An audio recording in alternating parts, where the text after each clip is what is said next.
Welcome back to Mildly Interesting and Sleepy. Tonight, we are going somewhere very old, older than Rome, older than Greece, older than Egypt, even in the way we usually think of Egypt, older than the pyramids, older than the pharaohs, older than almost anything you might have learned about in a school history class. We are going to the land between the two rivers, the Tigris and the Euphrates, to the cradle of civilization itself, to the flat, flood-soaked, extraordinarily fertile land that the ancient Greeks would later call Mesopotamia. And we are going to sit for a while with its gods. The Anunnaki. The name itself carries a kind of weight, doesn't it? Anunnaki. In the ancient Sumerian language, it meant roughly those of heaven and earth, or in some translations, the great princes, or the seed of the prince of the earth. They were the divine assembly, the great pantheon of gods who, according to the people of ancient Sumer and Babylon and Akkad, had created humanity, shaped the world, decided the fates of kings, held the tablets of destiny, sent floods and plagues, granted kingship and withdrew it, descended to the underworld and ascended again, fell in love, quarreled at divine banquets, saved their favorite humans from catastrophe, and occasionally just made an enormous mess of things. They were, in other words, very much like gods everywhere tend to be, powerful beyond reckoning, and yet somehow familiar, recognizably, unsettlingly human. This is their story. Or rather, it is the story of how human beings, thousands of years ago, tried to make sense of the universe they found themselves in. How they looked up at the stars over the flat Mesopotamian plain and down at the flooding rivers that both gave them life and periodically swept it away. How they felt the weight of suffering and the mystery of death and the strange, stubborn persistence of joy. And how, out of all of that, out of clay and water and the pressing urgency of consciousness, they invented, or perhaps discovered, a whole family of gods to explain it all. Pour something warm if you have it. Get comfortable. We have a long, beautiful journey ahead of us tonight, through deep time, through lost civilizations, through stories so old they were buried underground for 2,000 years before anyone read them again. I find myself genuinely moved every time I spend time with these materials. I hope some of that comes through. Let's begin. Part 1. The world before writing. To understand the Anunnaki, we first have to understand where they came from. And that means we have to stand, for a moment, in the world that made them. It is sometime around 3500 to 3000 BCE. The setting is the alluvial plain of southern Mesopotamia, what is now southern Iraq. The landscape is almost nothing like what that part of the world looks like today. The land is green, marshy, threaded with canals and irrigation channels, astonishingly productive. The Tigris and Euphrates rivers flood every year, not always predictably, and when they recede, they leave behind a deposit of rich black silt that makes the soil extraordinarily fertile. Wheat and barley grow in this soil in abundance. Date palms line the water's edge. Sheep and goats and cattle graze across the grasslands. Fish fill the channels. And in this landscape, something extraordinary is happening. People are building cities.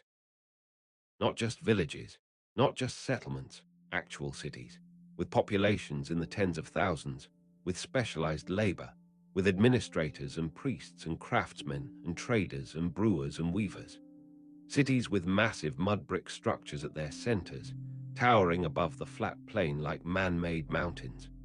Cities with complex economies and intricate social hierarchies and elaborate systems of managing the water that both sustained and threatened them. And these cities are developing something else, too. Something that will change the world more profoundly than any weapon or any agricultural technique. These people are learning to write. Not in the way we write, not with an alphabet, not with letters representing sounds. They are pressing a wedge-shaped reed stylus into wet clay tablets, making triangular impressions that, in combination, represent words and concepts. Cuneiform, this writing system will eventually be called from the Latin cuneus, meaning wedge. It is one of the oldest writing systems ever developed by any culture anywhere on Earth. Now here is the thing I want you to notice.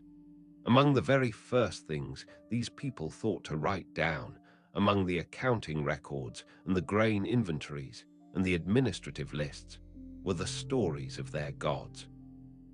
This tells us something important. The Sumerians, as historians call the inhabitants of this region in this earliest period, did not separate their practical material lives from their spiritual ones. The two were not different domains. Their entire civilization was organized around religion the way a wheel is organized around an axle. Every city was understood to be, fundamentally, the property of a deity. The great ziggurat temple at the center of the city was not just a place of worship. It was the actual house, the literal dwelling of the divine being who owned and protected the city. The king was the god's estate manager, not a sovereign in his own right. The economy flowed through the temple. The laws derived their authority from divine command. The Anunnaki were not an add-on to Sumerian civilization, not a decoration applied to a structure that was already built. They were the structure itself.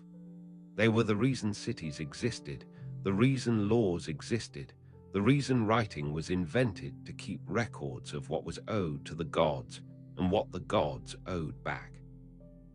To really understand this, you have to try to set aside the modern assumption, very much a product of a specific historical moment, the post-Enlightenment West, that religion is one compartment of life, alongside politics and economics and art and science.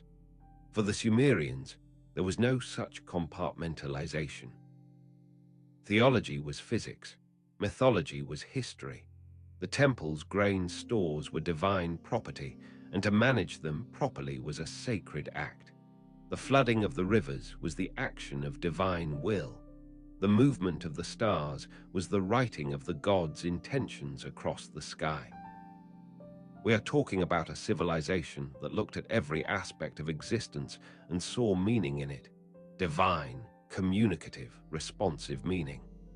A civilization that believed the universe was not indifferent but attentive, that it had intentions, that it could be understood if you were patient and observant and ritually careful enough. That is the world the Anunnaki lived in, and it is the world their stories were built to explain. Keep that in mind as we meet them. Part 2. Who were the Anunnaki? The Anunnaki, in their earliest Sumerian conception, were the great gods, the most powerful, most important divine beings in the cosmos. Their number was never fixed. It varied across different texts and different eras and different city-states. Sometimes they were counted as 7, the great 7 who decree fates. Sometimes 50, the 50 great gods. Sometimes 300 and more when the full scope of the divine world was being enumerated. Ancient Mesopotamian theology was not a fixed, canonical system with a single authoritative text and a pope to enforce orthodoxy.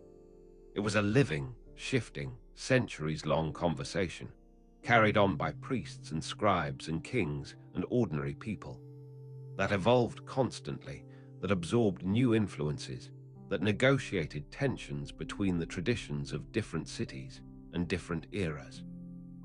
But at the heart of all of it was a divine family, and like all families, it was fascinating, complicated, and occasionally dysfunctional. The patriarch of the Anunnaki was enspelled Anu in the later Akkadian tradition, and was the god of the sky, not the weather, not the storms, but the sky itself, the vast dome of heaven, the highest and most remote realm of existence, and was august, dignified, and magnificently distant. He lived in the uppermost heaven, far above the concerns of the lower world. He was the father of gods and men in the most abstract sense, the ultimate source of divine authority, the one whose word could never be questioned. When the gods needed ultimate legitimacy, they appealed to An. When a king wanted the most absolute possible endorsement of his rule, he claimed An's blessing. And yet An rarely intervened in the world directly. He was more of a celestial chairman of the board than an active chief executive. His power was real and absolute, but it expressed itself through delegation rather than direct action. The ancient Mesopotamians seem to have intuited something about the nature of supreme authority, that the highest power often manifests as a kind of serene unavailability, a remoteness that paradoxically reinforces rather than undermines its prestige. Below and in the hierarchy came Enlil, and Enlil was a very different kind of figure. Enlil was the god of wind, storms, breath, and the surface of the earth, the middle realm between the sky above and the watery deep below. And Enlil was the one who actually ran things. He was the executive, the administrator, the one who issued the great divine decrees that shaped the world. He held the tablets of destiny, the most important object in Mesopotamian theology, a set of divine documents on which the fates of all things were inscribed.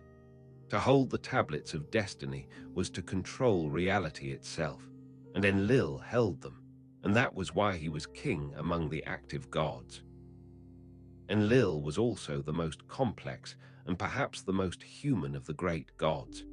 He could be magnificently generous, granting kingship to favored rulers, ensuring the fertility of the land, bringing rain in due season. He could also be terrifying. He was the one who sent the great flood. He was the one who, when the noise of humanity disturbed his sleep, proposed solutions that would have amounted to genocide.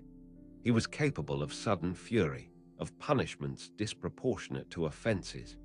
And yet, and this is what makes him interesting rather than simply menacing, he was also capable of being moved by compassion, of accepting arguments, of changing his mind. There is a text in which Enlil himself weeps for the destruction of the city of Nippur, his own sacred city, after it falls to invaders. The great god who sent the flood now sits in lamentation over a fallen city. Power, the ancient writers understood, does not insulate from grief. And then there was Enki. Enki, called E in the Akkadian tradition. And if I had to choose one figure in all of Mesopotamian mythology to spend an evening talking to, it would be Enki without any hesitation whatsoever. Enki was the god of wisdom, intelligence, magic, fresh water, and the deep. He was the craftiest of the gods, the great problem solver, the patron of artisans and scribes, and all who worked with their minds and their hands. He lived in the Abzu, the great underground freshwater ocean that the Sumerians believed lay beneath the earth, feeding all the springs and rivers of the world. His house was at Eridu, one of the oldest cities, right at the edge of the marshes, where fresh water met the sea. And Enki was, above all else, the friend of humanity. Again and again in the ancient texts, when the other gods plan destruction, it is Enki who finds a way to warn, to intervene, to preserve. He is not naive. He knows why the other gods want what they want, and he navigates those politics with formidable skill. But he seems to have a genuine affection for the species he helped create, a craftsman's pride in his work that has shaded, over the years, into something that looks remarkably like love. He is also, and this matters for understanding him, delightfully imperfect. Enki makes mistakes. He gets drunk and gives away the treasures of civilization to Inanna. He creates beings in ill-advised ways and has to deal with the consequences. He is brilliant and fallible in equal measure, and that combination makes him feel alive in a way that more perfect divine figures sometimes don't. Alongside these three great gods moved the rest of the Anunnaki. Ninhursag, also called Ninsun, Ninmah, Kai, the great mother goddess, the lady of the sacred mountain, the one who shaped human beings from clay with her own hands. Nana, the moon god, who rode across the sky in his boat and whose cycles governed the calendar and the tides. Utu, called Shamus in Akkadian, the sun god, the god of justice, who rose and set in perfect, reliable order and whose blazing clarity made him the natural patron of law and truthful dealing. Nergal, the fierce lord of the underworld, who ruled over the dead with grim authority. And Inanna, but we will spend a whole section with Inanna because she deserves it. There were also the Ijigi, a somewhat separate class of divine beings, sometimes counted as 300 sky gods, as opposed to the Anunnaki, who were gods of the earth and underworld. The distinction between Anunnaki and Ijigi shifts across different texts and eras, and some scholars treat them as essentially two groups within the same general divine population.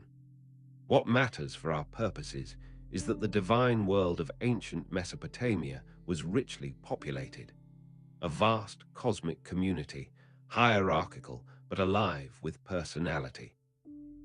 One more figure deserves mention here, though he comes later in the tradition: Marduk. Marduk was the patron god of Babylon, and as Babylon's political power grew, first under Hammurabi in the 18th century BCE, then again in the Neo-Babylonian Empire of the 7th and 6th centuries, so did Marduk's theological prestige. By the height of Babylonian civilization, Marduk had been elevated to the king of the gods, absorbing many of the attributes that earlier traditions had given to Enlil and Enki. The Babylonian creation epic, the Enuma Elish, was in large part a theological argument for why Marduk deserved this supreme position. This is something worth understanding about ancient religion generally. Theology is never purely abstract. It is always also politics. The hierarchy of the gods reflected and legitimized the hierarchy of human power. Part 3. The creation of the world. The ancient Mesopotamians had more than one creation story, and that fact, far from being a problem, is actually one of the most interesting things about their theology.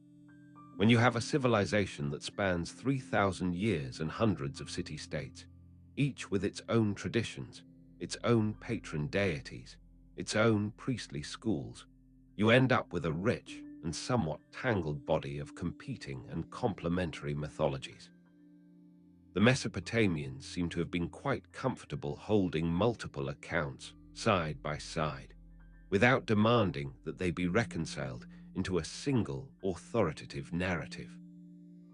In the beginning, according to the oldest Sumerian sources, there was Namu, the primordial goddess of the cosmic sea. Not quite water as we understand it, but something like the primordial undifferentiated substance of existence, an oceanic nothingness from which all things would eventually emerge. Namu was mother of everything. From her came An and Kai, sky and earth, who were initially pressed together, joined, the gap between them not yet opened. And then they were separated, and from that separation came the space in which existence could happen. Air filled the gap. Light differentiated from darkness. A world became possible. There is an interesting parallel here to creation stories from many other traditions. The movement from primordial undifferentiation to differentiation, from the one to the many, from formlessness to form, appears again and again in the mythologies of very different cultures. Perhaps it reflects something about how consciousness itself works, about the way awareness moves from the undifferentiated field of early experience toward the categorical distinctions that structure mature thought. But the most dramatic and complete version of the Mesopotamian creation story is the Babylonian Enuma Elish, whose title means, roughly, "When on high," the first words of the text. It dates in its current form to around 1200 BCE, though it draws on much older traditions, and it was read aloud as part of the great Babylonian New Year festival, the Akitu. Hearing it recited was not just a cultural or aesthetic experience. It was a ritual act, a participation in the renewed creation of the world. In the beginning of the Enuma Elish, there is nothing but water. Two waters, Apsu, the sweet fresh water, and Tiamat, the bitter salt water. These two primordial oceans mingle together, and from their mingling the first gods are born, Lamu and Lahamu, then Anshar and Kishar, then Anu, and from Anu comes Nudimud, who is another name for Enki. The young gods are exuberant, noisy, full of energy. They run and shout and disturb the ancient peace of the primordial waters. Apsu, who cannot sleep because of the racket, decides that the young gods must be destroyed. He tells Tiamat his plan. But Tiamat hesitates. These gods are their children after all, and while she hesitates, Enki learns of the plot and acts first.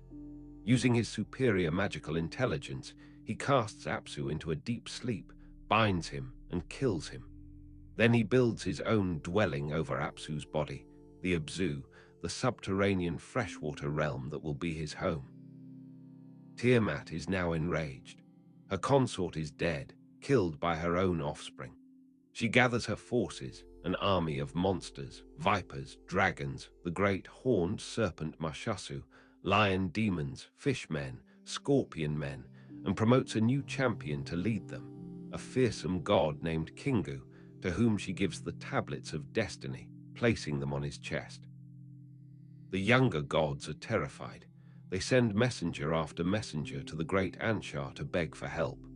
Anu is sent to face Tiamat and cannot bear it. Nudimud is sent and turns back. The fear of the divine assembly is palpable. Here is an enemy that seems invincible. And then Marduk steps forward. Marduk, young, powerful, magnificent, his body blazing with fire, 4 eyes with which he can see everything, 4 ears with which he can hear everything, Marduk volunteers to face Tiamat. But he makes a demand in exchange. If he defeats Tiamat, he will be king of the gods. His word will be law.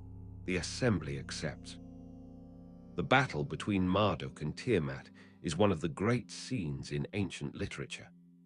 Tiamat comes at him, her mouth open to swallow him whole, and he drives the winds into her open mouth so that she cannot close it, and then he drives his spear through her and splits her open. And then, and this is the magnificent, foundational act, from her body he makes the world. He splits Tiamat like a clamshell. Her upper half becomes the vault of the sky, held in place so that her waters do not escape. Her lower half becomes the earth. From her eyes flow the Tigris and Euphrates rivers. From her breasts he fashions the mountains. From her spit, the clouds. From her poison, the mist. He sets the stars in her upper half, establishes the constellations, sets the movements of the moon. The universe is built from the body of a defeated cosmic monster. I find this image extraordinary every time I return to it. The world is not created from nothing in the Mesopotamian tradition. It is not spoken into being by a serene divine will, not shaped from love or pure intention. It is made from transformation, from the reshaping of what already existed. The cosmos emerges from a conflict, from a struggle, from the death of something that was, and the making of something new from its remains. Creation is a violent, messy, consequential process. There is something in that, I think, that resonates with what we now know about how physical reality actually works. The way stars are born from the collapse of gas clouds, the way elements heavier than hydrogen are forged in stellar furnaces and scattered through supernova explosions, the way life emerges from the intricate chemical reshaping of what was already there. The ancient Babylonians did not know any of that, but they intuited something about the character of creation, that it happens through transformation, not from nothing. That making requires unmaking. That something has to yield. Part 4. Why Humans Were Made. Now here is where the Anunnaki story gets genuinely fascinating and a little funny, because the ancient Mesopotamians had a very specific, very practical theory about why human beings exist. It is not a theory that flatters us exactly, but it has a kind of honesty that I find oddly refreshing. The gods, you see, were tired. In the early days of creation, once the world had been set in order, the business of maintaining it fell to the gods. And that business was enormous. The rivers had to flow. The canals had to be dug and maintained. The fields had to be plowed and planted and irrigated and harvested. The temples had to be built and kept. The world required constant, laborious upkeep to function, and that labor was cosmic in scale. For a time, the great Anunnaki, the senior gods, the important ones, the divine managers, assigned all of this work to a lower class of divine beings, the Igigi, and the Igigi did it. They dug the canals. They built the irrigation systems. They carried the earth and broke the rock and sweated under the divine sun. For how long? The texts are not entirely clear, but the implication is, for a very long time, long enough for resentment to build to an unbearable pressure. In the text known as the Atrahasis epic, one of the great works of ancient Mesopotamian literature, dating to around 1700 BCE, but almost certainly drawing on much older traditions, the moment of crisis arrives with vivid specificity. The Igigi down their tools. They set fire to their implements. In the middle of the night, they surround Enlil's house and set fire to that too. They refuse to work. Enlil's vizier Nusku wakes him and urges him not to panic. Enlil calls an assembly of the great gods, and Enki are summoned. The full divine government convenes. The Igigi present their complaint. The work is too hard. The toil is too great. We are exhausted. Something must change. There is something almost charming about this moment. The gods of the cosmos are standing in emergency session because the lesser gods went on strike. The machinery of the universe is grinding to a halt over a labor dispute. Enlil is furious and also frightened, which is exactly the combination of emotions that makes powerful figures dangerous. He demands to know who organized the rebellion. He wants someone to punish, but counsels patience, and Enki counsels cleverness, and in the end it is Enki who has the solution. He proposes that the gods create a being capable of doing the work. A being from the earth made of clay, clay being the fundamental material of Mesopotamian life, the stuff of everything from bricks to tablets to the vessels that held oil and grain, but animated with something divine. In some versions, the blood of a slain god, a ringleader of the Igigi rebellion, in some tellings is mixed into the clay, giving the new creature intelligence and will and the divine spark that will make it capable of understanding its tasks. This creature will be fashioned in the image of the gods and will be capable of thought and speech and complex labor. This creature, this new being, will be humanity. Lalu, the Sumerians sometimes called this first being the primitive worker, the one who was made to serve. The mother goddess Ninhursag, called Ninmah, the Great Lady, in the Atrahasis version, shapes the first human beings from clay with her own hands, and Enki breathes life into them. The gods gather around to admire or critique the results. Ninhursag, perhaps feeling the creative freedom of the moment, fashions several experimental beings, one who cannot close his hands, one who cannot walk, one who has no sex, one who has a diseased heart, and Enki finds positions or roles for each of them, because even the differently made deserve a place. There is something in this passage that reads almost like an early meditation on disability and inclusion, written down 4,000 years ago. And then the fully formed humans are set to work. They dig the canals. They maintain the fields. They bring offerings to the temples. They feed the gods, whose statues are presented with elaborate meals, whose temples are maintained as divine households. Now, I want to sit with this creation story for a moment, because it has a reputation for being a cold or cynical account of human origins. We are made as slaves, as labor-saving devices, instruments of divine convenience, and that reading is not entirely wrong. But it is not the whole picture either. Consider Enki's role. He is the one who proposed the creation of humanity, yes, but he is also the one who, throughout the subsequent mythology, becomes humanity's most consistent defender and protector. He is the god who warns the flood survivor. He is the god who teaches humans the arts of civilization, who ensures that human culture has the knowledge it needs to flourish. There is a story in which Enki and Ninhursag, having created humans, watch over them with something that functions very much like parental pride and concern. And the Mesopotamians understood themselves to be in a reciprocal relationship with the gods, not simply a servile one. Yes, humans were made to serve, but the gods needed this service. The temples were the divine households, and if they were not maintained, the gods suffered. There are texts, extraordinary texts, in which gods complain about neglect, about fallen temples, about the disruption of offerings. The relationship ran both ways. Humans served the gods, and the gods, in return, were supposed to maintain the world's order, ensure the harvests, protect the cities. It was a contractual arrangement, and like all contractual arrangements, it was subject to negotiation, complaint, and periodic renegotiation. This is, in fact, a very sophisticated theological understanding.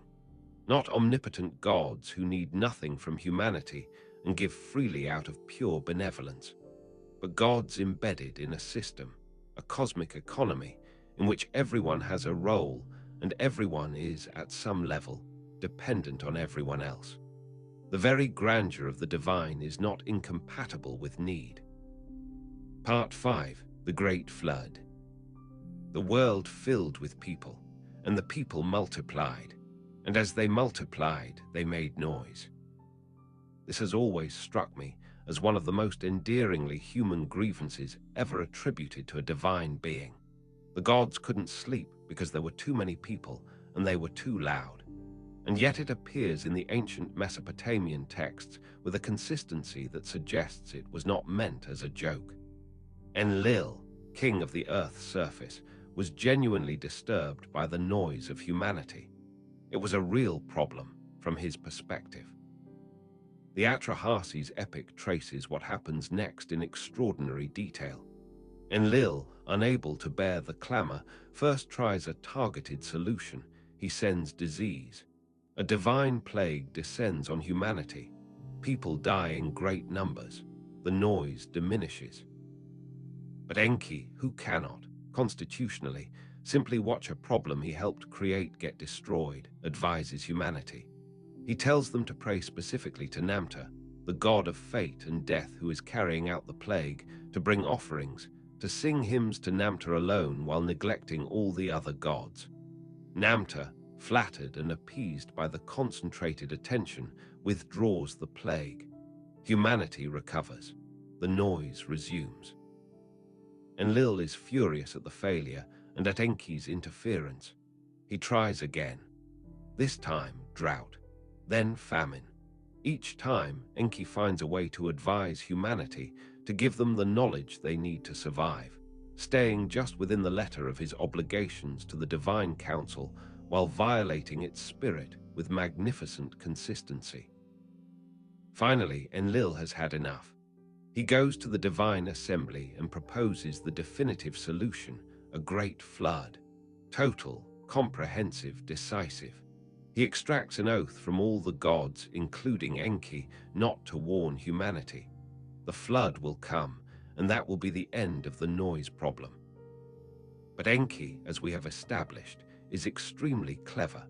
He is bound by his oath not to warn humanity. So he goes to the reed wall of a man's house, a man known in this tradition as Atrahasis, the exceedingly wise, and in the older Sumerian version as Ziusudra, and he speaks to the wall. He addresses the wall of the reed house. He tells the wall what is coming, tells the wall what must be done, describes in careful detail the boat that must be built, and how it must be sealed and what must be loaded onto it. He never technically warns the man, he warns the wall. The man, sleeping inside, overhears everything through the wall. The oath is technically unbroken. It is one of the great moments of divine legalism in ancient literature, and Enki pulls it off with such characteristic aplomb that you cannot help but admire it. The man builds the boat. He seals it with pitch inside and out. He loads his family and the craftsmen of the city and the beasts of the field and every living thing he can gather. And then the flood comes. What follows in the Atrahasis epic is one of the most powerful passages in ancient literature. The gods themselves, it turns out, were not quite prepared for what a total flood would mean. The noise of humanity is suddenly, completely gone. The offerings have stopped. The temples are underwater. The gods are hungry and thirsty and frightened. They had not understood, until the silence fell, how much they depended on the civilization they were destroying. The goddess Beletili weeps for her children. Other gods weep with her. They crouch at the walls of heaven like dogs with their tails between their legs, and they wait. For 7 days and 7 nights the flood rages. Then the waters begin to recede. Atrahasis opens a window. He sees the sun. He releases a dove, which finds no resting place and returns. A swallow, the same result. Then a raven, which does not come back, it has found land. The boat grounds on a mountain. Atrahasis opens the hatch, lets the light and air in, and weeps. And then he builds an altar and makes sacrifices, and the smoke rises, and the gods, who have been starving for 7 days, smell the offering and gather like flies. Enlil, arriving last, sees that someone survived and is immediately enraged. "Which have you told?" he demands. Enki admits what he did and makes an argument. Was there not a more targeted approach available? You could have sent lions or wolves to reduce the human population. You could have sent drought or famine in a more selective way. You did not need to destroy everything to solve the problem of noise. And Enlil, faced with this argument, and with the reality of what total destruction actually felt like, relents. An accommodation is reached. Humanity will continue. But the plan for mortality is now finalized. Humans will die in due time, naturally, so that the population remains manageable. Women will sometimes be barren. There will be demons who carry off infants. Death will be the counterweight to birth, and the noise will never again grow so great that it requires total destruction. Those of you who grew up with the biblical story of Noah will recognize this narrative immediately. The parallels are undeniable. The flood sent by a divine being, the one righteous man warned and told to build a boat, the animals loaded aboard, the birds sent out to find land, the sacrifice after the waters recede, the divine commitment not to send another total flood. The Mesopotamian versions of this story are older than the biblical one by at least 1,000 years, in some cases more. Scholars have discussed these parallels extensively since the late 19th century, when the discovery of the Atrahasis epic and the flood tablet of the Gilgamesh epic first made the relationship undeniable.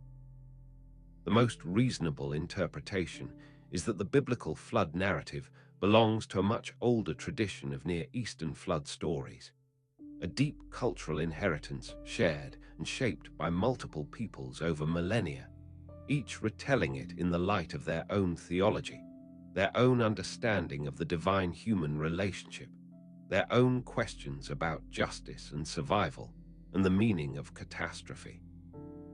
These stories traveled. Stories always travel. And the fact that a story has ancient parallels does not diminish it. It places it in the context of a very long human conversation about the same enduring questions. Part 6. Inanna, Queen of Heaven and Earth. We need to spend serious time with Inanna. There is no getting around it and no desire to, because she is one of the most extraordinary figures in the history of world religion. vivid, complex, contradictory, electric, and profoundly strange in a way that does not diminish over time. Inanna, called Ishtar in the Akkadian tradition, was the goddess of love and desire, of war and violence, of the morning star and the evening star. She was associated with the planet Venus, which appears both in the pre-dawn east and in the post-sunset west, the same body of light playing two roles in the same sky. There is something fitting about this planetary identity for a goddess who was herself always playing multiple roles simultaneously, who could not be contained by any single definition. She was not a gentle goddess. I want to be very clear about this. She was not a nurturing mother figure, not a placid embodiment of fertility, not the kind of divine feminine presence that soothes and comforts. She was electric, overwhelming, dangerous, and magnificent. She was the one who made the heart beat fast, who brought desire and also devastation, who could dress herself as a soldier and lead armies into battle with the same terrifying ease with which she could make lovers tremble with longing. Her stories are full of contradictions, which is exactly what makes her feel so real. There is the story of how she acquired the me, the divine laws and arts of civilization. The me were perhaps the most important things in the Mesopotamian theological universe, a set of divine principles or properties that governed all aspects of civilized and divine life.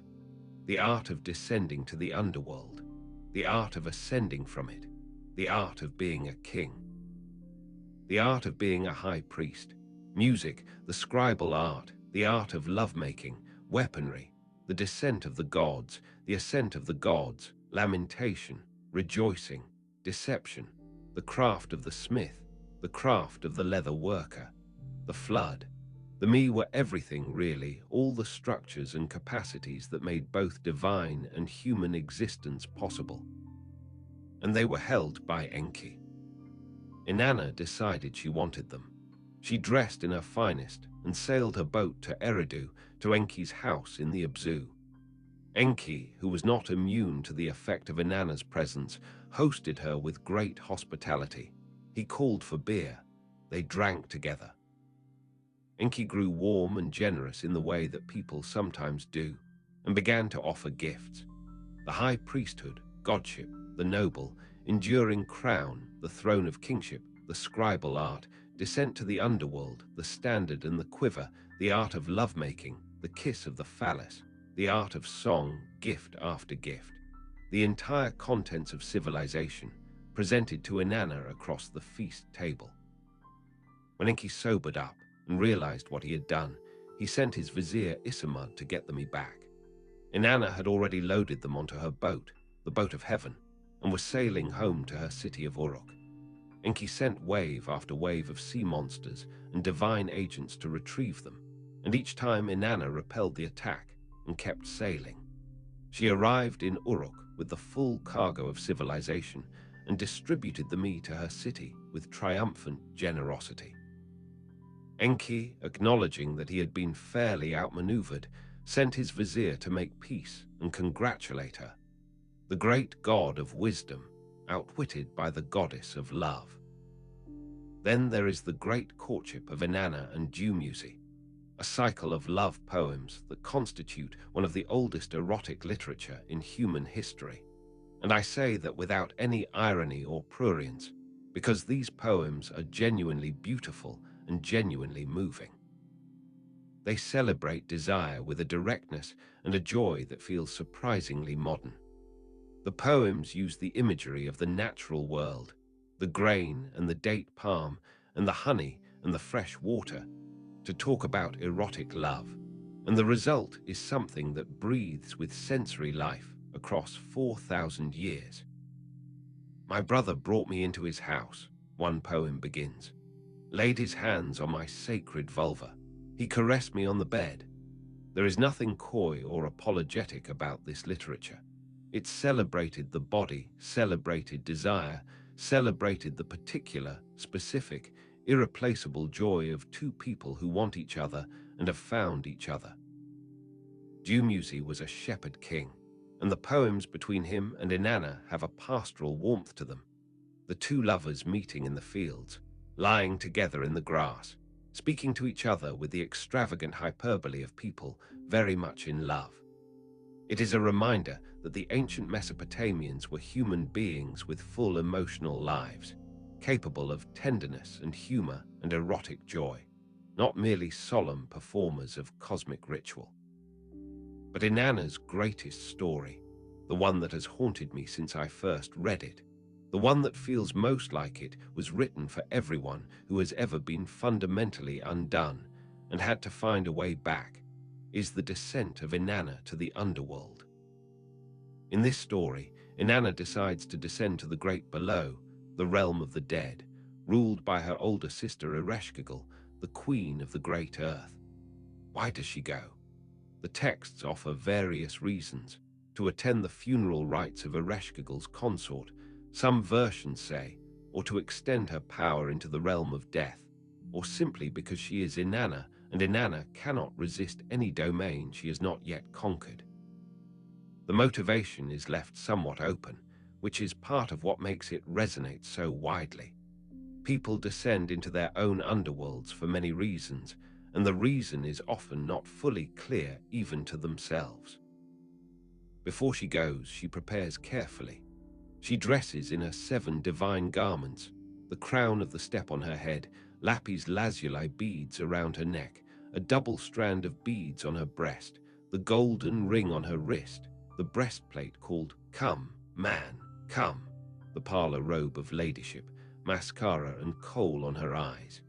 She arms herself with everything that makes her Inanna. And she tells her faithful servant Ninshubur, wait for me.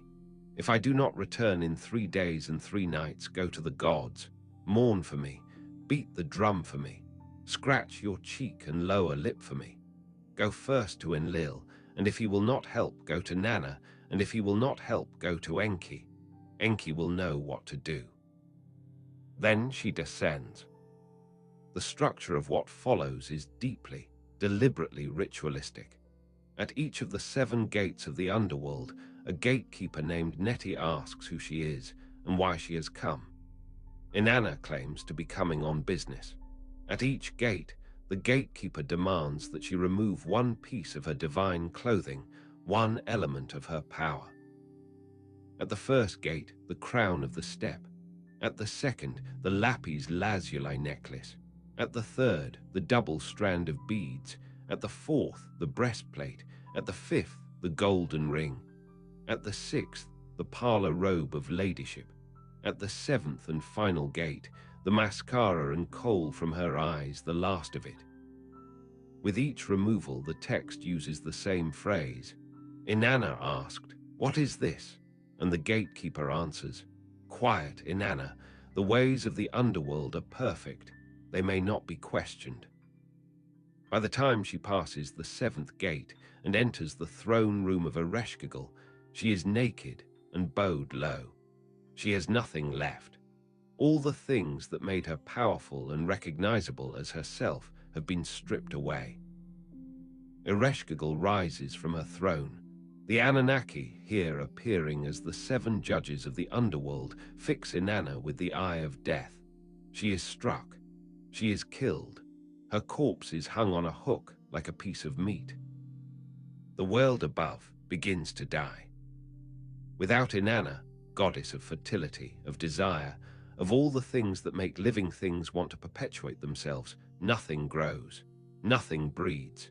The cattle and sheep do not reproduce. The crops fail. The trees do not flower. Ereshkigal, in her grief and rage, is inadvertently destroying the world above by keeping Inanna below. Meanwhile, Ninshubur is carrying out her instructions. She goes to Enlil, who refuses. Inanna descended by her own choice and must face the consequences. She goes to Nanna, who refuses for the same reason. She goes to Enki. And Enki does not refuse. From the dirt under his fingernails, such a beautiful, specific, humble detail, this Enki fashions 2 tiny beings. They are genderless, sexless, unable to eat or drink or produce children, small enough to fly unnoticed through the air like gnats. He gives one of them the food of life and one of them the water of life, and he sends them down to the underworld with instructions. They find Ereshkigal, and they find her in pain. This is the part that always surprises people. Ereshkigal is not simply a villain. When the two little creatures find her, she is in agony, moaning, crying out, writhing. Her inside hurts, she cries. Her outside hurts.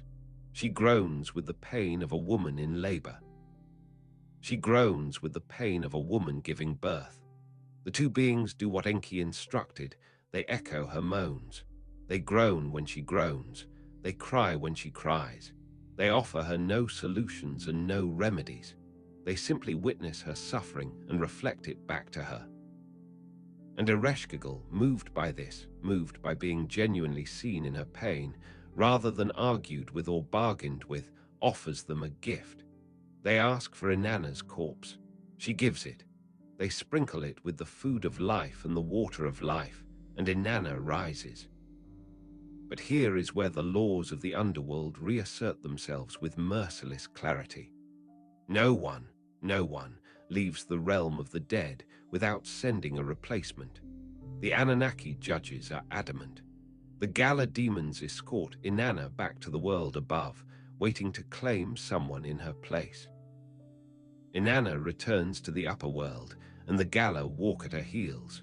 They cannot be bribed or charmed or argued with. They do not eat or drink. They accept no gifts. They are the pure, implacable logic of the underworld's law. Inanna moves through the cities of Sumer, and everywhere she goes, she sees her servants and priests who have mourned faithfully for her, who have torn their clothes and scratched their faces. The Gala want to take them. Inanna refuses. These people mourn me. You will not have them. She comes to her own city. She comes to the great apple tree, and under it sits Dumuzi, her husband, the shepherd king, dressed in splendid garments, seated on a magnificent throne, not mourning at all, not weeping, not scratching his face or tearing his robes. He is holding court as though nothing has happened, as though she had simply been away on a trip. And something in Inanna, some combination of grief and fury, and the brutal clarity of someone who has been to the underworld and back, something in her makes up her mind in that instant. She looks at him with the eye of death. "Take him," she says, and the Gala take Dumuzi. Dumuzi runs. He prays to Utu, the sun god, who is also his brother-in-law, to transform him into a gazelle so he can escape. The story of his flight is its own small epic, full of terror and beauty. His sister Inanna weeps and searches for him. Eventually, a compromise is reached. Dumuzi will spend half the year in the underworld, and Inanna, who has volunteered to share his fate, will spend the other half. When Dumuzi is below, the world above is dry and barren. When he returns, it blooms. Many scholars read this cycle as a mythological explanation of the seasons, the vegetation dying in the summer heat of Mesopotamia and returning in the cooler, wetter winter months. And that reading is almost certainly part of what the story was doing. But it is also just a story about two sisters, one husband, one kingdom of the dead, and the terrible cost of a power dynamic in which love and authority are never entirely separate. What I cannot shake about the descent of Inanna is its structure. 7 gates, 7 strippings, the descent into nakedness and death, the return. There is a pattern here that maps onto something extremely deep about human experience. The way certain kinds of transformation require a kind of dying, a giving up of everything you thought you were, a period of being nothing, being just a corpse on a hook, before anything new becomes possible. This is not a metaphor the ancient Sumerians made up to be clever. I think they wrote it down because they recognized it as true. Part 7. Gilgamesh and the question that has no answer. We cannot talk about the Anunnaki, not properly, not fully, without talking about Gilgamesh.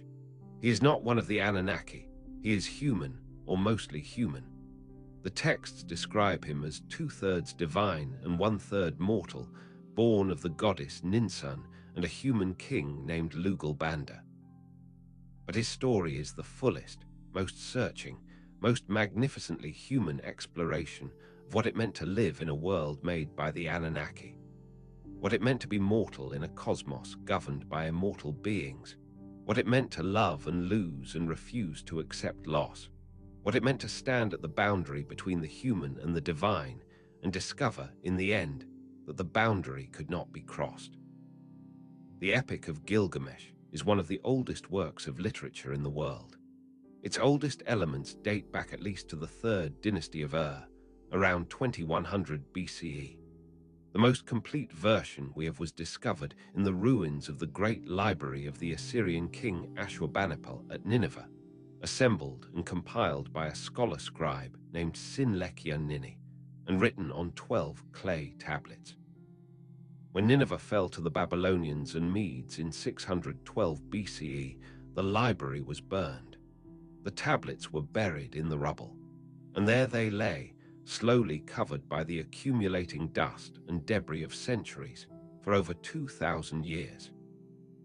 The tablets were excavated beginning in the 1840s by the archaeologist Austin Henry Layard, who had come to Mesopotamia looking for the ancient Assyrian capital, and found it beyond his most extravagant hopes, a vast complex of palaces and temples and storehouses, yielding thousands upon thousands of clay tablets. They were shipped to the British Museum in London, where they waited for scholars to decipher them. In 1872, a young self-taught Assyriologist named George Smith was going through the tablets in the museum's collection when he came across a fragment he did not immediately recognize. As he read it, he grew increasingly agitated. He stood up. He began pacing. According to one account, he was so overwhelmed that he took his clothes off, which was apparently how George Smith expressed extreme intellectual excitement, and which must have made him a challenging colleague. What he had found was a tablet describing a great flood, sent by the gods, survived by one righteous man on a boat, with animals discovered to be over when a raven did not return. It was the flood story. It was the story of Noah, and it was written in cuneiform on a clay tablet that was almost certainly older than the book of Genesis. The discovery electrified the world. The Times of London reported it on the front page. The idea that the Bible's most famous story might have a precursor, a source, a Mesopotamian original that was thousands of years older, this was not just an archaeological sensation. It was a theological earthquake. George Smith died in Syria at 36, still excavating, still looking for more tablets. But back to Gilgamesh himself. The epic begins in the great city of Uruk. Gilgamesh is its king, magnificent, powerful, the most handsome of men, the strongest of warriors. He is described with an almost hyperbolic reverence, his beauty surpassing all others, his body perfect, his strength without equal. And he is, at the story's opening, a tyrant. Not a cruel tyrant, exactly, more an overwhelming one. He has too much energy, too much vitality, too much everything for the city to contain. He demands that young men compete with him in athletic contests, leaving them exhausted. He exercises what the text describes as a kind of droit du seigneur over the women of the city. The people of Uruk cry out to the gods, "This is too much. He is more powerful than we can manage. He needs an outlet for all of this that doesn't fall on us." The gods hear this complaint and commission the creation of a counterpart for Gilgamesh, someone who can match him energy for energy, strength for strength, be his equal and his absorber. They instruct the mother goddess, Aruru, to fashion a man from clay and spit, Enkidu. Enkidu is wild. He was made in the wilderness, lives on the steppe, drinks at waterholes with the gazelles, pulls up traps set by hunters, runs with the herds. He is described as covered in hair, as strong as a meteorite from heaven, as knowing nothing of civilization. He is, in some readings, a kind of pre-human humanity before cities, before laws, before the division of labor and the invention of writing. A hunter who has seen Enkidu reports him to Gilgamesh, and Gilgamesh sends a woman, a temple priestess, a woman of great knowledge and wisdom and sensual presence, to meet him at the watering hole. For 6 days and 7 nights, Enkidu stays with her, and when it is over, Enkidu goes back to the steppe and the animals, and they run from him, because he has changed. He has become something different from what he was. He has crossed a threshold that cannot be uncrossed. The woman tells him about Gilgamesh, about Uruk, about the city and its pleasures and its magnificent, restless king. Enkidu listens. He wants to go. He wants to meet this Gilgamesh. They meet and they fight. The description of the fight is magnificent. The two strongest beings in the world locked together, the doorposts shaking, the walls trembling, and Gilgamesh, who pins Enkidu and then releases him, experiencing something extraordinary in that moment of contact, recognition. This is his equal. This is the other one. They become the closest of friends.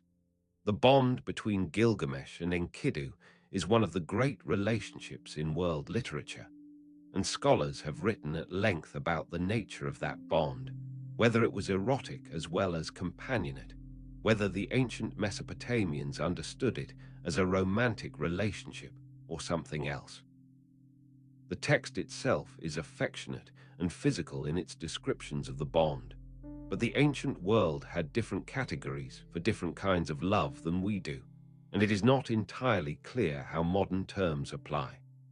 What is clear is that this love, whatever its precise nature, is the emotional center of the entire epic. Together, they go on great adventures. They travel to the cedar forest to slay its monstrous guardian Humbaba, whose face is like a coil of entrails, whose breath is fire, whose roar is a flood. Gilgamesh has a series of terrifying dreams on the journey, and each time Enkidu interprets them as favorable omens, urging courage. They kill Humbaba, though Enlil is furious at the slaying of his appointed guardian. Then the goddess Ishtar, Inanna in her Akkadian form, sees Gilgamesh returning in his glory and becomes enamored of him. She proposes marriage, and Gilgamesh refuses her in terms that are both insulting and acutely perceptive. He lists all her former lovers and what happened to them. The Alaloo bird whose wing she broke, the lion for whom she dug pits, the horse driven to drinking muddy water, the shepherd who became a wolf. He does not want to be her next project. He does not want to be added to the list. Ishtar is furious. She goes to Anu and demands the bull of heaven, a divine creature of devastating power, and sends it against Gilgamesh and Enkidu. They kill it. They cut off its thigh and fling it at Ishtar's face.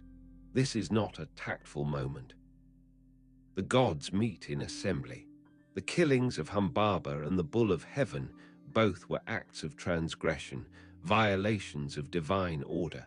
Someone must die for them, and the gods choose Enkidu. Enkidu falls ill. For 12 days he lies sick in his bed, and Gilgamesh sits beside him and weeps. Before he dies, Enkidu has a vision of the underworld, terrifying, vivid, the house of dust where the dead wear feathers like birds, where kings who once held power now serve the gods of the underworld, where Ereshkigal sits in the darkness. It is not a beautiful vision. It is not consoling. Enkidu dies. Gilgamesh refuses to let go. He refuses to let the body be taken away. For 7 days and 7 nights, he sits beside Enkidu, weeping, waiting, refusing to accept what everyone else can see plainly. The text says he kept watch over his friend, as if Enkidu might simply wake up. Only when a maggot drops from the nose, only when the plain, biological fact of decomposition is undeniable, does Gilgamesh finally understand. His friend is gone. He is not coming back. And Gilgamesh tears his magnificent clothes. He throws off his splendid garments and puts on the skins of lions. He goes out into the wilderness, wandering, howling, unable to eat or sleep or rest. And in the wilderness he confronts for the first time, in his own body and his own heart, a fear he had never felt before. He is going to die. He, Gilgamesh, two-thirds divine, the greatest of all kings, the most beautiful of men, he is going to die, just as Enkidu died, and then he will be nothing. He cannot accept it. He will not accept it. He decides to find immortality. The journey he undertakes takes him to the ends of the world, to the Twin Mountains, Mashu, where the Scorpion people guard the path of the sun, where no mortal has ever gone before. The Scorpion man and his wife see Gilgamesh coming and are initially afraid of him, but then they see the grief on his face, and they let him pass into the tunnel through which the sun travels. He walks in the darkness for 12 double hours, for 12 leagues, and then there is light, and he comes out into a garden of jewels, a paradise where the trees bear fruit made of gemstones, where everything glitters. He is at the edge of the cosmic sea. Here he meets Siduri, the tavern keeper, who lives at the edge of the world and serves beer. She sees him coming, ragged, grieving, wearing lion skins, and initially bars her gate against him. When she learns who he is and why he has come, she gives him advice that has been quoted and discussed and argued over for 150 years since the tablets were discovered. Gilgamesh, where are you going? You will not find the eternal life you seek. When the gods created mankind, they allotted death to mankind. They retained life in their own keeping. As for you, Gilgamesh, let your belly be full. Make merry day and night. On each day make a feast of rejoicing. Day and night dance and play. Let your garments be sparkling fresh. Let your head be washed. Bathe in water. Look at the child who holds your hand. Let your wife delight in your embrace. For this too is the fate of mankind. It is a remarkable speech for several reasons. It is essentially the voice of the practical, lived world, the tavern keeper at the edge of things, offering a philosophy of acceptance and present joy. Scholars debate whether it represents the text's own wisdom or merely one voice among many that Gilgamesh will encounter. Gilgamesh does not take the advice. He presses on. He finds Urshanabi, the boatman, and travels across the waters of death, a sea so deadly that the poles used to push the boat through it cannot touch the water, or the poison will kill whoever holds them. Gilgamesh pushes the boat with hundreds of poles, one after another, discarding each when it has been used. He reaches the island where Utnapishtim lives, the flood survivor, the one mortal granted immortality by the gods after the flood. Gilgamesh tells him his story. Utnapishtim listens, and then he says something devastating. He asks Gilgamesh to stay awake for 6 days and 7 nights as a preliminary test of his fitness for immortality. And Gilgamesh, who has walked to the ends of the earth, who has fought monsters and crossed the waters of death, who has grieved himself half to death over his friend, Gilgamesh falls asleep almost immediately. He sleeps for 6 days and 7 nights. Utnapishtim tells his wife to bake a loaf of bread each day and put it by Gilgamesh's head, so that when he wakes up he cannot deny how long he slept. The loaves are progressively stale, then moldy, then rotten, then flourishing with fungus, then dried out. When Gilgamesh wakes up, Utnapishtim tells him, "Look at the bread, count the days. You could not even conquer sleep, the little brother of death. What makes you think you could conquer death itself?" But Utnapishtim's wife intercedes. She has compassion for this man who has traveled so far. And Utnapishtim, moved or simply practical, tells Gilgamesh about a plant at the bottom of the sea, the plant of heartbeat, which can restore youth if not immortality. Gilgamesh ties stones to his feet and dives to the bottom and retrieves it. He is carrying it home. He is going to bring it to Uruk and give it to the elders. the old men, and see if it works. And then, when he is certain it is real, maybe he will take some himself. He stops to bathe in a cool pool. He sets the plant on the bank. A serpent comes up from the water, smells the fragrance of the plant, takes it. As it slithers away with the plant, it sheds its skin. The plant is gone. The serpent will have its youth renewed forever by shedding and growing new skin. Gilgamesh falls to his knees on the bank of the pool and weeps. The tears run down his face. Everything he went through, all of it, was for nothing. He goes home to Uruk. He arrives at the walls of his city, and the text, in one of the most carefully discussed passages in all of ancient literature, has him speak to his boatman, Urshanabi, about the walls. Go up, Urshanabi, and walk the walls of Uruk. Inspect the base. Examine the brickwork. Is it not burnt brick throughout? Did not the 7 sages lay its foundations? 1 league is the city, 1 league date orchards, 1 league clay pits, as well as the precinct of the Ishtar temple. 3 leagues and the precinct is Uruk. The walls are there, the city is there. The story of what he did and who he was, that is being written down. Is that enough? The text does not say. It ends here with the walls, with the brickwork, with the very earthly, very permanent, very mortal fact of what a human being can build and leave behind. It is not immortality, but perhaps it is something. Perhaps it is, in fact, the only kind of immortality available to anyone, the mark left on the world, the structure that outlasts the builder, the story that survives. Part 8. The world the Anunnaki built. For the ordinary person living in ancient Sumer or Babylon or Akkad, the Anunnaki were not distant mythological abstractions pondered by theologians. They were immediate, present, and completely woven into the fabric of daily life. Every city had its patron deity, its special divine protector and owner. The city was not merely named after its god. The city was the god's household, the god's estate. One of the greatest and most ancient of Sumerian cities, belonged to Nana the moon god and his consort Ningal. Eridu, probably the oldest city of all, and certainly one of the most sacred, belonged to Enki, and the proximity of Eridu to the marshy shores, where fresh water met the sea, made it a perfect dwelling for the lord of the Abzu. Nippur was the sacred city of Enlil, and for much of Sumerian and Babylonian history, this gave Nippur a unique political significance. A king who wanted to be recognized as truly ruling all of Sumer needed Enlil's blessing, which meant he needed Nippur's priestly sanction. The relationship between religious legitimacy and political power was not metaphorical, it was structural. Babylon, the great city that would eventually dominate Mesopotamian civilization for centuries, belonged to Marduk.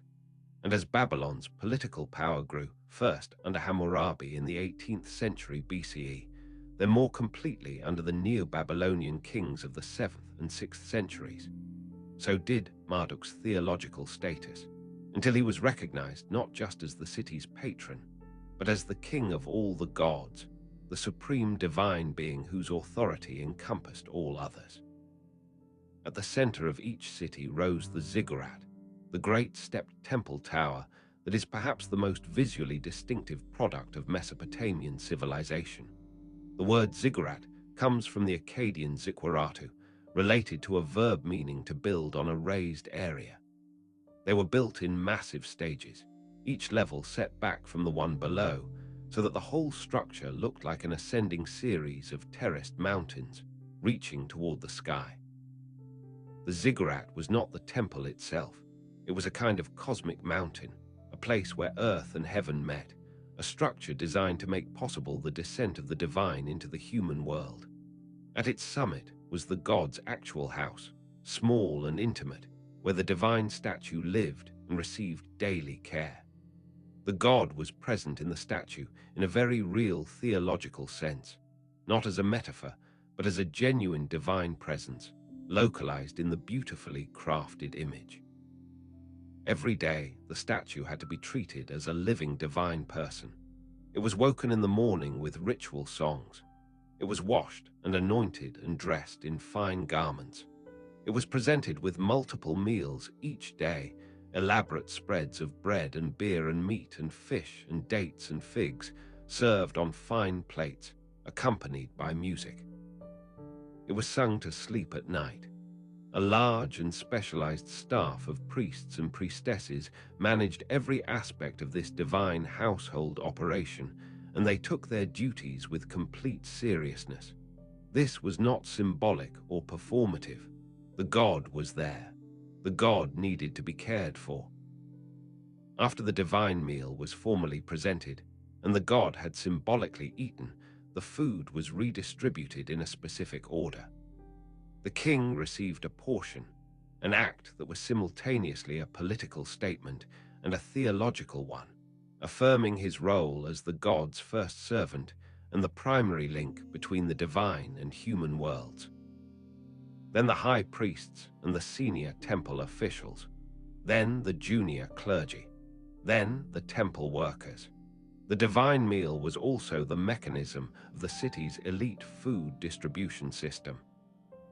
This gives you a sense of how thoroughly the religious and economic aspects of Mesopotamian civilization were intertwined. The temple was not separate from the economy. It was a major driver of it. Temples owned land, owned cattle, managed large workforces of weavers and potters and brewers and farmers. They issued loans and kept accounts. They trained scribes. They managed grain stores. To understand Sumerian economics, you have to understand Sumerian religion, because the two were, in a very concrete sense, the same thing. The great religious festivals were the punctuation of the Mesopotamian year, moments when the boundary between the divine world and the human one became porous, when the gods were understood to be very close. The Akitu festival, the great Babylonian New Year celebration, was the most important of these. It lasted 11 days, and it involved the god's statue being carried in procession through the city streets on a boat float, visiting other temples and shrines. There were ritual dramas, including a performance of the Enuma Elish creation myth, with the king playing a role in the cosmic story. The king was brought before the statue of Marduk and ritually humiliated, his royal insignia removed, his cheeks slapped, his ears pulled as a demonstration that his kingship was conditional, that it derived from divine grant rather than natural right. Then it was restored to him for another year. At the heart of the Akitu was a ritual marriage between the king and the goddess Inanna, understood as the source of fertility and abundance, the force that made the land productive. Whether this was always a physical act involving the king and a temple priestess, or whether it was symbolic, is debated by scholars. What is not debated is its importance. The sacred marriage was understood to be the renewal of the fertility of the world. Without it, the fields would not produce, the animals would not breed, the civilization would not survive. People also engaged with the divine on a much more personal, intimate level. Every person had their own divine advocate, a personal god and personal goddess who served as their spiritual patron and representative in the divine world. These were not the great Anunnaki, but smaller, more accessible divine beings, guardian angels, in a rough translation. When things went well, it meant your personal god was with you, had your back in the divine assembly, was arguing your case. When things went badly, illness, financial ruin, social disgrace, the loss of loved ones, it was typically interpreted as a sign that your personal god had turned away from you, had abandoned you for some offense or neglect. The prayers addressed to personal deities in ancient Mesopotamian literature have a quality that is extremely moving, personal, confused, hurt, bewildered. They do not read like theological pronouncements. They read like letters to a friend who has inexplicably stopped returning calls. How long, O my God, will you neglect me and not look after me? How long, O my goddess, will you neglect me and not take care of me? While a lying and treacherous man is in luxury, I am in sorrow. I am a young man, but how worn down I am. These prayers were written on clay tablets and buried under the doorways of houses, sent up as clay figurines, recited in temples. They were part of the texture of daily life. The relationship with the divine was maintained not through occasional great rituals alone, but through this constant, domestic, intimate engagement. The small prayers, the small offerings, the daily acknowledgement of living inside a universe shaped by divine intention. There were also professionals whose job was to mediate between the human and divine worlds more systematically. The Baru, diviners who read the entrails of sacrificed animals to determine divine will. The Ashipu, exorcists who dealt with evil spirits and demonic possession. The Asu, physicians who understood illness as both natural and supernatural in origin and treated it on both levels simultaneously. Dreams were taken with tremendous seriousness as communications from the divine world. The king's dreams especially were subjects of careful interpretation, and a body of professional dream interpreters existed whose job it was to decipher these divine messages and advise accordingly. Gilgamesh, throughout his epic, receives prophetic dreams that shape the course of events. The relationship between human beings and the Anunnaki was also, crucially, a relationship between human beings and their own suffering. The ancient Mesopotamians lived in a world of real and recurring catastrophe. Floods that destroyed cities, droughts that caused famine, plagues that killed thousands, wars that left entire populations enslaved. They understood that the cosmos was not organized for human comfort. The gods were real and powerful and capable of anything, and they did not always arrange things kindly. The question of theodicy, why suffering exists in a divinely ordered universe, was as alive in ancient Babylon as it would be in every subsequent civilization. There is a Babylonian text sometimes called the Babylonian Job, a poem in which a righteous man who has done everything right, observed every rite, made every offering, meditated on the proper prayers, still finds himself utterly ruined. Sick, social pariah, abandoned by friends, apparently forsaken by his personal gods. He cannot understand why. He continues to address his gods in his confusion and pain, and eventually, unlike Job, interestingly, who never fully understands why the Babylonian sufferer is restored, his God returns to him. The suffering ends without explanation. But the poem's power lies in the period of not knowing, in the days and weeks and months of suffering without apparent reason, of crying out and hearing nothing, of being faithful and still being ground down. That experience is not unique to any culture or any century. It is part of the human condition, and the Mesopotamians wrote about it with unflinching honesty. Part 9. The Ancient Astronaut Theory, and Why It Gets It Wrong. There is something I need to address before we go any further, because it would be dishonest not to. When many people today hear the word Anunnaki, their minds go not to ancient Sumerian theology, but to a very different story. The ancient astronaut theory, the idea that the gods of Mesopotamia were actually extraterrestrial beings who visited Earth in the distant past. The Anunnaki, in this telling, were aliens from a planet called Nibiru who came to Earth hundreds of thousands of years ago to mine gold and genetically engineered humanity as a slave race to do the mining work. This idea is associated primarily with the writer Zecharia Sitchin, who developed it in a series of books beginning in the 1970s, most influentially The 12th Planet, and with the earlier work of Erich von Däniken, whose Chariots of the Gods proposed the alien intervention theory more broadly. These books have been enormously popular. The ideas they contain have had a remarkable cultural life, spawning documentaries, television series, YouTube channels with millions of subscribers, an entire subculture of alternative history enthusiasts. The word Anunnaki has, for large numbers of people, more to do with alien astronauts than with Sumerian religion.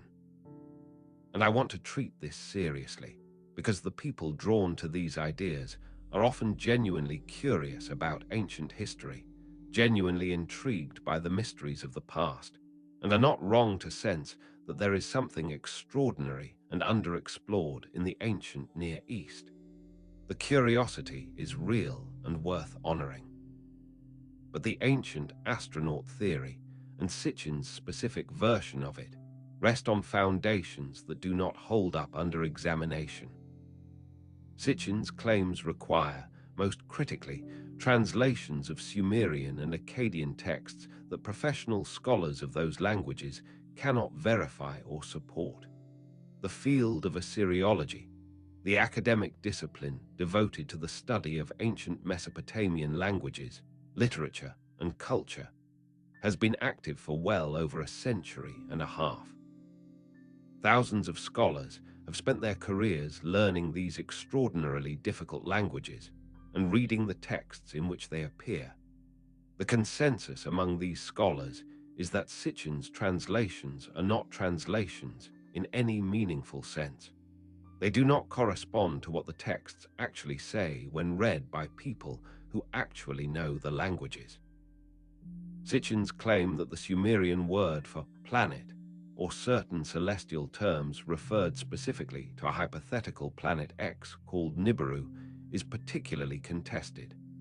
Assyriologists have addressed this claim specifically and in detail, and their finding is consistent.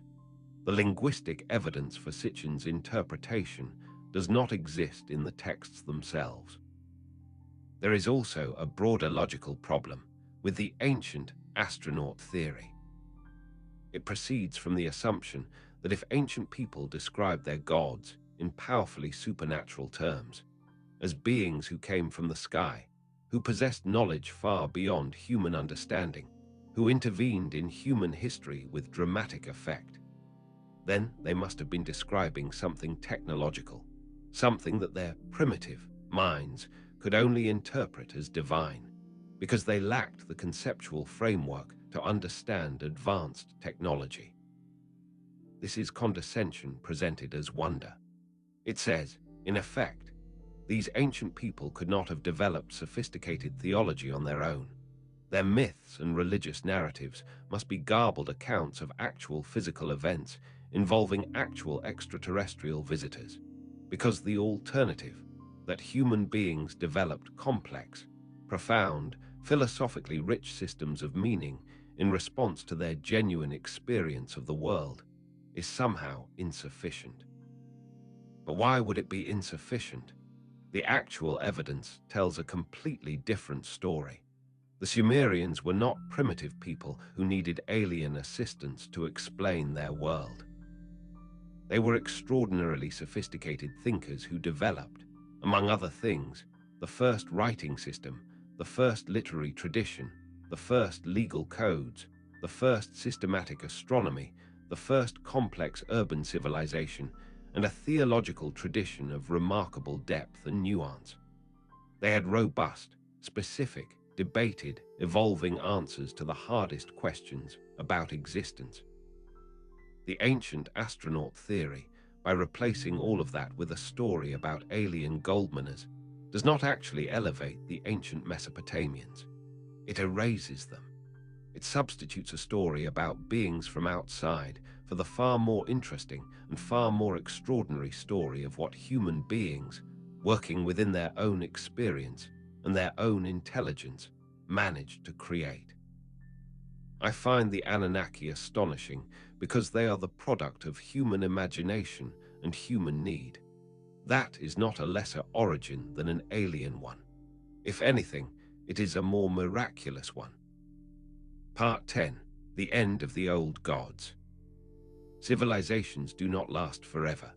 Empires rise and reach their maximum extent, and then, one way or another, come apart.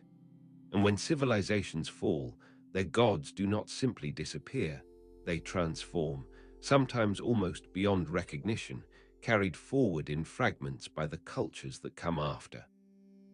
Sumer was absorbed into the Akkadian Empire around 2334 BCE when Sargon of Akkad, one of the first great empire builders in history, unified the city-states of Mesopotamia under a single political authority. The Akkadians spoke a different language, a Semitic language quite different from Sumerian, but they adopted Sumerian culture and religion with enormous enthusiasm. The Anunnaki were translated. Sumerian Inanna became Akkadian Ishtar. Sumerian Utu became Akkadian Shamash. The stories continued, now in 2 languages, sometimes with subtle shifts in emphasis and character. This process of cultural synthesis was creative as well as conservative. The Akkadian tradition added its own inflections, its own concerns, its own theological innovations to the inherited Sumerian material. The Akkadian Empire fell and was followed by a period of renewed Sumerian cultural dominance. The Third Dynasty of roughly 2112 to 2004 BCE, one of the most culturally productive periods in Mesopotamian history, during which some of the oldest surviving versions of the Gilgamesh epic were written down.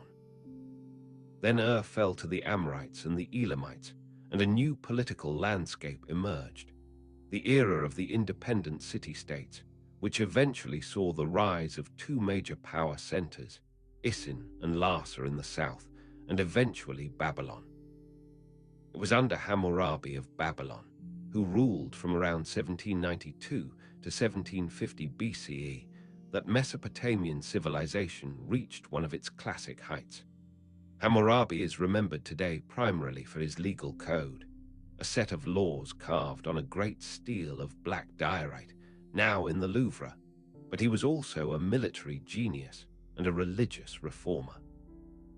Under his rule, Marduk was elevated to the supreme position among the gods, and the Enuma Elish, the creation epic that celebrated this elevation, was probably composed in something close to its final form during this period.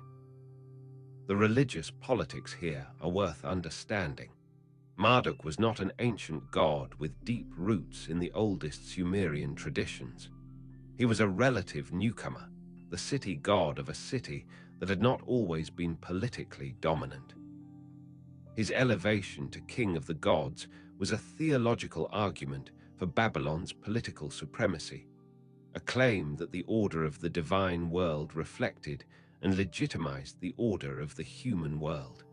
When Babylon was the center of the world, Marduk was the king of heaven. But no empire lasts forever. Babylon was sacked by the Hittites in 1595 BCE, and the political landscape shifted again and again. Kassites, Assyrians, Neo-Babylonians, Persians, each new dominant power reshaping the religious landscape even as it borrowed heavily from the traditions it had conquered or inherited. The Assyrians were perhaps the most self-consciously imperial of these cultures, building a vast empire that at its height stretched from Egypt to Iran. They adopted Babylonian religion with something like reverence while also inserting their own national god, Ashur, at or near the top of the divine hierarchy. It is from the Assyrian period that we have the most complete and well-preserved collections of Mesopotamian religious literature, including the 12-tablet Gilgamesh epic and extensive collections of omens, hymns, prayers, and rituals. And then, in 612 BCE, Nineveh fell. The Assyrian Empire, the greatest military power the ancient world had yet seen, collapsed with startling speed. The library of Ashurbanipal, with its vast collection of clay tablets, was buried in the rubble.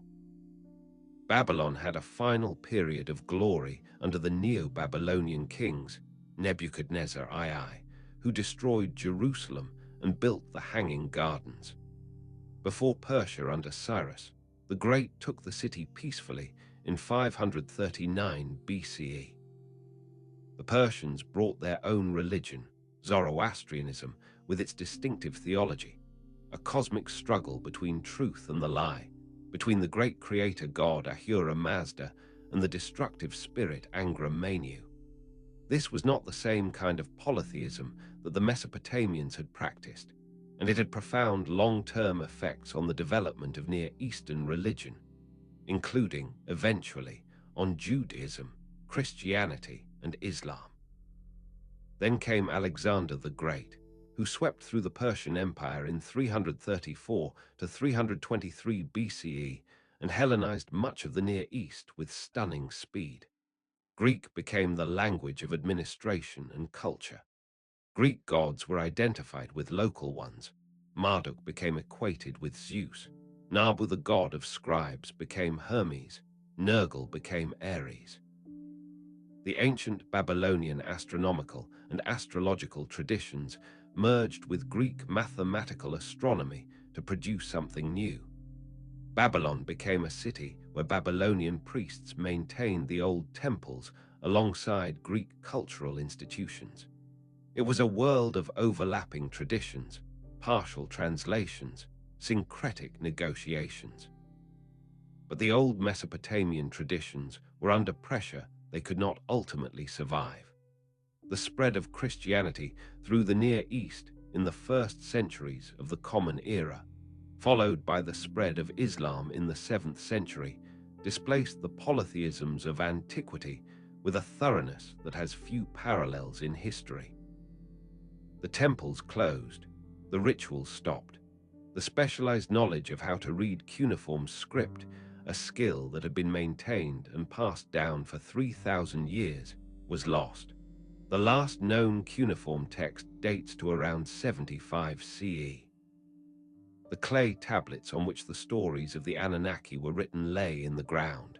Cities rose over them and decayed. Languages were forgotten. The very notion that a vast civilization had flourished in this land, with a literature and theology of extraordinary sophistication, was not merely unknown, it was unimaginable. Until the archaeologists came. The rediscovery of Mesopotamian civilization is one of the great intellectual adventures of the modern era. It began in earnest in the 1840s with the excavations of Paul Emile Botta and Austin Henry Layard, who were looking for the ancient cities described in the Hebrew Bible, Nineveh, the great Assyrian capital mentioned in the book of Jonah. What they found was more than they had hoped for. Palace after palace, thousands upon thousands of clay tablets, sculptures and reliefs that depicted scenes from myth and history. The decipherment of cuneiform was a parallel and equally dramatic process, involving multiple scholars working in England, Germany, France, and Ireland, comparing inscriptions, making guesses, testing them, building slowly toward a system. By the 1870s, enough was known for George Smith to read the Gilgamesh Flood tablet. By the late 19th and early 20th centuries, entire bodies of Sumerian and Akkadian literature were becoming available to scholars. The Anunnaki came back into the light. What has been recovered, and what continues to be recovered, because there are still thousands of tablets awaiting proper study, still sites in Iraq that have never been fully excavated, is one of the great contributions to human self-knowledge of the last 2 centuries. A civilization that was genuinely lost, voices that had been genuinely silent for 2 millennia, stories that had been genuinely forgotten, restored. Part 11. What the Anunnaki still teach us. There is a particular kind of quiet that descends on me when I sit with these materials for a long time. A sense of time as something genuinely deep, something that stretches in both directions further than we usually let ourselves feel. Those clay tablets sat in the ground for 2,000 years. Empires rose and fell over them. Languages were born and died. The knowledge of how to read the writing they contained, a skill that had been the most sophisticated communication technology of its day, that had been maintained and transmitted and perfected over 3,000 years, simply stopped being transmitted, fell out of the world, and the tablets lay there, patient, indestructible, waiting. 2,000 years later, in the warm reading rooms and museum storehouses of 19th century Europe, patient scholars, some self-taught, working on scraps of their own time and money, pieced together enough to start reading again. And the old words came back into the light. What did those words say? Not what you might expect, perhaps, if you came to them expecting the remote, alien, exotic. What they said was, we suffer too. We love too. We fear death too. We built things too. We tried to understand the cosmos too, and the understanding was incomplete and partial and sometimes beautiful and sometimes terrifying, and we tried anyway. The Anunnaki did not offer their worshippers easy answers. This is one of the things I find most honest and most moving about Mesopotamian theology. The gods were not reliably just. The righteous suffered, and the wicked prospered, and the best prayers sometimes went unanswered. Gilgamesh's quest for immortality failed. Enkidu died, who had done nothing to deserve it. Inanna came back from the underworld, but she came back changed, and the cost was her husband. The flood came, and it was devastating, and the accommodation reached afterward was imperfect and unsatisfying. There is a text sometimes called the Dialogue of Pessimism, a wickedly funny late Babylonian composition in which a master announces various intentions. I will love a woman. No, I will not love a woman. I will be generous. No, I will be selfish. And his slave produces an eloquent argument for each position in turn, demonstrating that every possible course of action is simultaneously defensible and pointless. The master finally asks, well then, what is good? And the slave answers that the best thing would be to break the necks of both the master and the slave and jump into the river, because life is meaningless. This is a text from a civilization that also produced the hymns to Inanna and the prayers of lament and the great opening of the Gilgamesh epic. These people held in their minds both the soaring beauty of the cosmic and the dark absurdity of the existential, and they wrote both down, and they kept both. What also strikes me very powerfully is what survived and why it survived. The stories that were worth preserving and copying and carrying forward across centuries and across conquests and across the complete transformation of the cultural world. They were stories about fundamental, insoluble things. About the terror of death and the impossibility of accepting it. About the experience of loving someone and losing them. About the search for meaning in a cosmos that does not seem organized to provide it. About the ambivalent relationship between power and compassion. About what it costs to go into the dark and what you bring back from it. These are not Sumerian questions. They are not Babylonian questions. They are not questions that belong to any specific culture or any specific century. They are the questions that come with being conscious and mortal and aware of both those things simultaneously. The Anunnaki were invented or discovered by people who faced those questions with extraordinary seriousness and remarkable intelligence. They built a theology that acknowledged difficulty, that did not smooth over the contradictions, that gave divine form to the full range of human experience, including the parts that are terrible and confusing and without resolution. When we read these texts today, and I hope some of you will, there are excellent translations readily available, and the experience of reading Gilgamesh or the Descent of Inanna directly is genuinely unlike anything else. We are participating in a conversation that began 5,000 years ago and has never really stopped. The specific forms change. The specific divine names change. The languages and the images and the ritual frameworks all change. But the underlying questions remain, and remain urgent, and remain unanswerable, and remain worth asking anyway. Gilgamesh went home without immortality and had to build something anyway.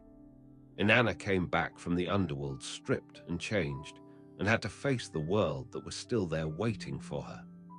Enki kept protecting the species he had helped create, even when it was inconvenient, even when it cost him politically among the divine assembly, because something in him found them worth protecting. The clay tablets endured because the questions they asked endure, and in the enduring of the tablets, of the questions, of the extraordinary human persistence in asking them, there is something that functions, if not quite like immortality, then like something that matters, something that reaches across the deep water of time and finds us here, tonight, still awake, still wondering. That seems worth something. I think it might be worth quite a lot. And that, for tonight, is where we will leave the Anunnaki, in that space between the ancient world and our own, between clay tablets and reading lamps, between the long darkness of lost civilizations and the careful light in which they are being found again. We have covered a long distance together tonight, from the first cities rising out of the Mesopotamian marshes to the great divine assembly and its complicated politics, through the creation of the world from Tiamat's body and the creation of humanity from a mixture of clay and divine blood and the need to dig canals. We sat with Inanna at the gates of death and watched her stripped of everything and hung on a hook and come back changed. We walked with Gilgamesh to the edges of the world and sat with him on the bank of a pool as a serpent took the last thing he had left to lose. We watched the tablets go underground and lay there for 2,000 years and come back into the light. I find myself grateful every time I spend time in this material. Grateful that the clay survived, that the script was deciphered, that patient scholars dedicated their working lives to recovering these voices. Grateful for the voices themselves, for Enki's irrepressible cleverness, for Inanna's terrifying wholeness, for the unknown scribe who thought it was important to write down Gilgamesh's grief, for the ordinary people who buried their prayers under doorways and addressed their confusion and their pain to personal gods who sometimes answered and sometimes didn't. There is a lot of world buried in the earth, a lot of story, a lot of grief and wonder and careful observation and bad jokes and genuine transcendence, all of it compressed into clay and waiting. We are recovering it slowly, imperfectly, gratefully. I hope some part of what we talked about tonight will follow you gently into sleep. Maybe the image of the great ziggurat rising above the flat Mesopotamian plain, a man-made mountain reaching toward the sky. Maybe the sound of Gilgamesh weeping beside his friend, refusing for 7 days and 7 nights to accept the obvious.